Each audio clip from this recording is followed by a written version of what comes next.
In the last month, Ja Morant has done this. Opening round series, Morant. Oh! Extension. And this. Morant blows by Primo. Attack. It's Justin from Just Amari here, and Ja Morant is collecting posters from anyone and everyone in the NBA right now, and I'm going to give you 4 secrets to how he is jumping so high and how to add that sexy bounce to your arsenal.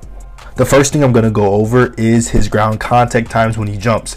His average ground contact time is about 0.35 seconds off the ground. People don't realize how fast this is. People try to improve this by doing heavy squats in 1.0 seconds or 1.2 seconds when it never can really translate to 0.35 seconds of force. People need to start doing stuff like max effort approach jumps, hurdle hops, dumbbell squat jumps, barbell squat jumps, stuff that's very elastic. Once you start adding like that elastic component, you'll realize how much more force you can actually produce at fast speeds. Heavy lifting is going to give you this just crazy amount of like extra potential to jump higher, when really you talk to all the highest jumpers in the world, they probably never squatted or deadlift a single day in their life, because what is jumping? Jumping is the most specific way to improve jumping. When you jump all the time, you're producing force at what? Just like Ja Morant, 0.35 seconds. So when you're producing force at 0.35 seconds, you're going to improve your ability to produce force at 0.35 seconds, which is why Ja Morant jumps so high at that fast rate, is because he doesn't even bother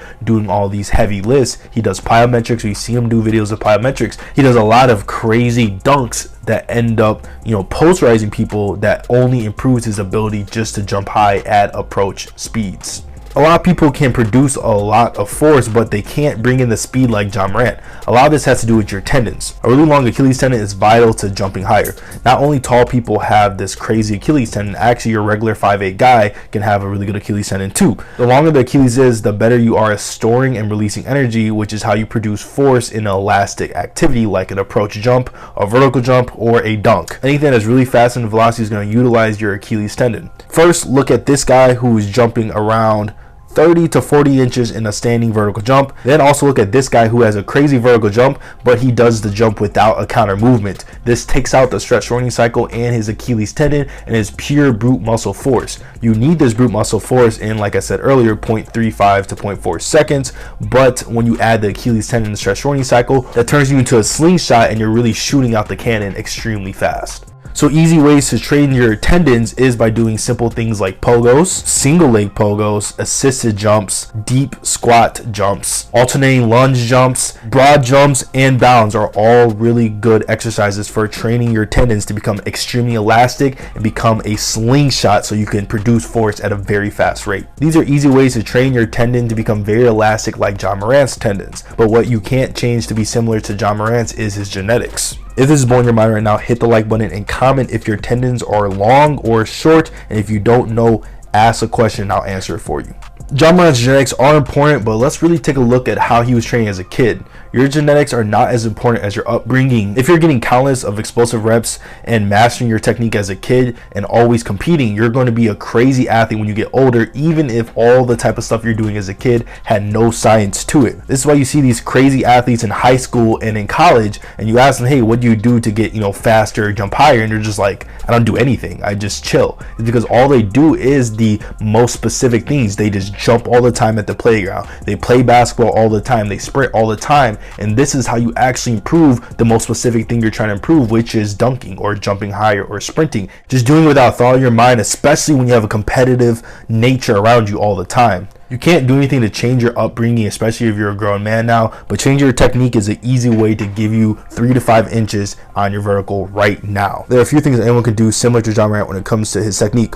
First thing is a good penultimate. Good penultimate is literally just pushing as far as you can. When you push your hips through, you're going to produce more force from your glutes and your hamstrings or your hip extensors to jump higher. A lot of people think vertical jump is purely a vertical plane. When you add more speed, especially in that penultimate, you could actually decelerate the speed you add in and turn that into vertical force. So it's really important to add in a lot of speed and add in a really good long penultimate stride to improve your vertical jump. The The next thing he does is keeps his hips under his shoulders. A lot of people lean forward when they're trying to do a dunk or an approach jump, and what that does is it actually takes away your glutes out the equation, and all you're using is lower back. Your lower back is one of the weakest things that can actually, skyrocket your vertical jump. You shouldn't be using it at all. You should be only using your quads, your hip extensors, and your glutes.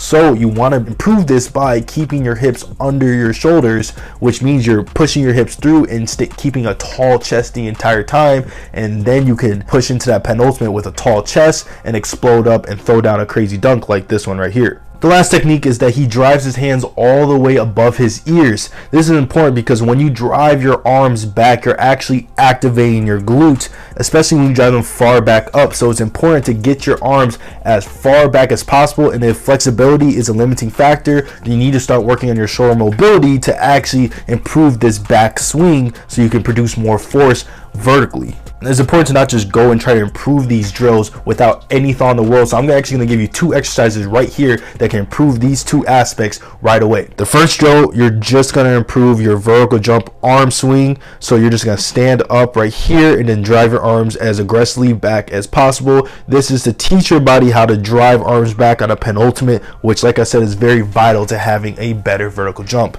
The next drill right here, you're going to do a approach jump with a band attached to you. You want to push as hard as possible. If you fly backwards, that means you pushed a little bit too far and you probably used your lower back a little bit too much. So get a decent band, loop it around a wall, and push through the penultimate, and this will force your hips to stay under your shoulders and cut out the back and teach you how to use your glutes and your hip extensors to actually activate the muscles you need to jump really, really high. Technique won't ever matter if you have too much fat on your body. Ja Morant is 174 pounds and 6'3". This puts him around 13% body fat on any online body fat calculator. This is important because 1% of body fat is usually around 2 pounds. If you add 1% of body fat to your body, that is about 1 inch of your vertical jump taken away. So let's say you jump 40 inches at 12% body fat. If you got all the way to 20% body fat, you will lose 8 inches on your vertical jump, and that'll put you at 32. That's a completely different athlete, and you do not want to struggle with that. So you need to stay as lean as possible. Like Ja Morant, he's very, very lean and skinny, also jump very high and stay elastic off the ground year round without any issues. Just imagine if you were able to take off about 1 to 3% body fat off your body. You can easily add 1 to 3 inches on your vertical without doing any work besides losing a little bit of weight, and then you would be able to dunk, especially if you're right there and you just can't get it. But you'll only be able to jump higher if you come at the rim aggressively enough. Ja Morant's aggression is key for his success in the NBA and in dunking. If you're simply too scared to attempt dunks or attempt dunks on people or try new things out, you will literally never improve at jumping higher. Jumping higher requires a lot of variability and a lot of challenge. You have to challenge yourself and compete at a high level to improve your overall force output. So you need to be doing dunks all of the time. You need to be trying dunks out, trying out crazy stuff that you know will never go in. Stuff like windmill dunks when you can barely throw in a regular tomahawk. This type of stuff is what really improves your ability to jump higher. And what Ja Morant does really good is that he just tries it. Even if there's a crazy 7-foot center right there, he is going to come at him and jump over him and try his hardest. Even if he can't dunk, he'll throw it in. And that's the type of mentality you have to have. You have to be aggressive all the time. You have to want to compete all the time, want to always try out new things, or you're literally never going to be able to prove your vertical jump. This is actually the one thing I struggle with the most. I was always too scared just to attempt dunks or to attempt jumping high ever, and I always just stick to like your basic box jumps and your basic, little mini drills that make you feel like you're doing really good. But if you don't ever do the stuff that you're bad at, you're never going to improve. So you need to be aggressive and try out things that even if it looks or seems crazy. I think mentality is the most important part when it comes to Ja Morant's vertical jump. Ja Morant always is attacking. He's always staying super aggressive, and he's always fearless. You see him doing the most crazy things, and the first thing you think of is, there's no way I can do this. That's why it's really important to have a very good mentality if you want to be successful at anything you do, especially in sports. Watch this video right here about why Jordan's mindset is actually what made him successful and not his genetics. Let's get after it.